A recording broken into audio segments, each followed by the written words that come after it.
TikTok nenda bakamiri. Musimanya abanene Uganda tuli babiri. Nze ne Bebe Cool mbadde nfudde. Omuyimbi Palaso obusungu bumukutte lwa muganda we kugamba munnange nti ye Chameleone koza ne Bebe Cool be banene munnange ate abali mu Uganda esaidi eno byengenda okubeera nga nkutuusaako maaso awo bingiko ku saidi wali Chameleone avuddeyoko by the way n'akakasa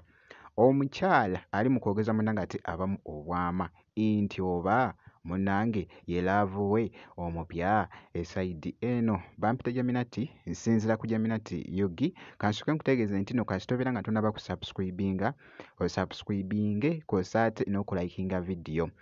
kakati no munnange kansuke nkutegeeze nti omuyimbi Palaso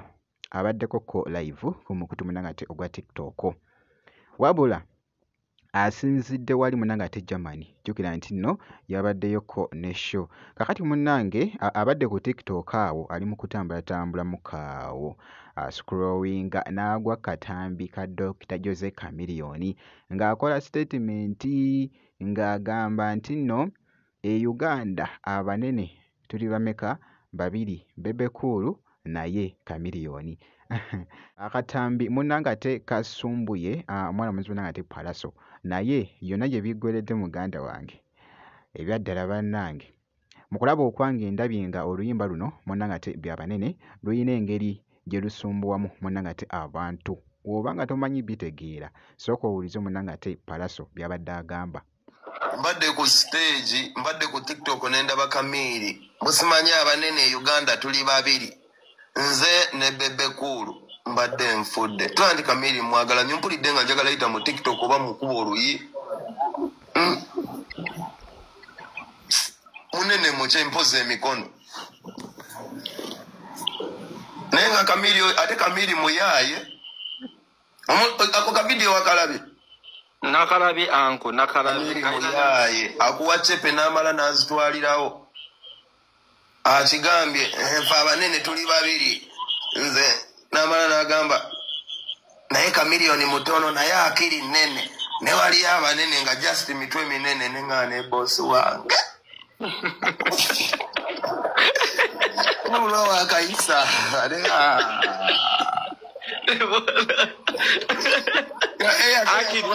okimanya akayisiza mu akiri nnene nalyoka kwawulira ne mu banene engeri gye bajja okuba abanene naye Chameleone mutono naye akiri nnene n'agamba waliyo abanene nga just mitwe minene ku saidi y'emu na bino nno nabyo bibadde biri mu kutambula immediately Palaso leero alina ensonga gy'ayogeddeko eya okubeera namba 2 Bebe Cool ne Palaso bulijjo simanyi nti Bebe Cool naye tamumatira nnyo kakati Palaso yagambye nti Chameleone yakoze ensobi okwogera nti bali babiri Bebe Cool ne Chameleone kati nebuuza bana ensaba mu ntangazeemu baali basatu wabula oli ye yabaleka ye yagenda mmire ye Katonda yamuyiwako amafuta amalala n'agenda akolera abantu be kati nebuuza bano abasatu bo bali luddawo be tugenda otuteekawo naye nze n'aliteeseza bwe nti kati sawa zino Uganda tulina abayimbi abo Dr. Jose Chameleone King Saha tulina ne Palaso abalala bamu bamanyi bannange muteeke mu comment section buli omu ennamba ye tuteeke mu comment section buli omu ennamba ye ani gwe ennamba mmeka tugende oba nteeseza bubi nange ndi muntu asinga okuyiya yavimba nkugambye byogeza nnyo munnange ate abantu obwama oba kakatambi akabadde kafuuse munnange ate ettabu ku mukutu ogwa TikTok sigenda kubeera nga ndwawoko kankwongereyoko wali Dr. Jose Chameleone yavuddeyoko munnange n'ateeka akatambi k'omukyala ono omukyala ono yalabikirako munnange ate mu katambi ne Chameleone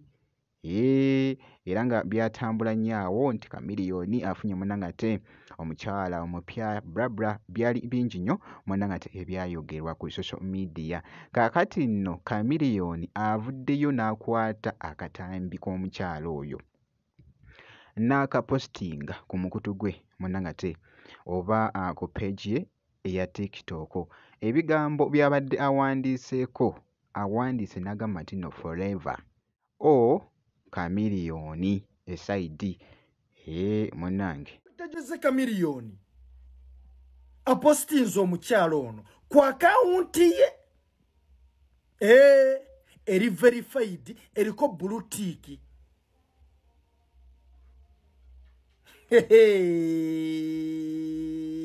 Abantu buli omu ayogera byasanze, buli omu ayogera byalaba byalowooza. Katungulu mbeera nkusazeeko kati Chameleone ye tubuuze taagweko mukwano taabeeko nagwayagala weeyawukana ne Daniela talina kuddamu kubeera mulaavu. Abantu mu comment section bali mu kwogera ebyenjawulo. Chameleone walonze bulungi. Chameleone ono story ki mukazi wo oba Chameleone ekyananga kinyirira kwegamba mu comment section eri busy buli muntu ayogera ekyenjawulo. Katulabe ekinaddako naye nga omwana yamupostinze amujje mu galare. Ku Dr. Jose Chameleone munnange ate ku bubaka obwo obubadde bukutte vibe okwetooloola munnange ate ku social media. Bwe nti nno munnange ate bwenkoze gwe kasitobera ng'osubscribinze ebisigadde byonna munnange ate bitwekere.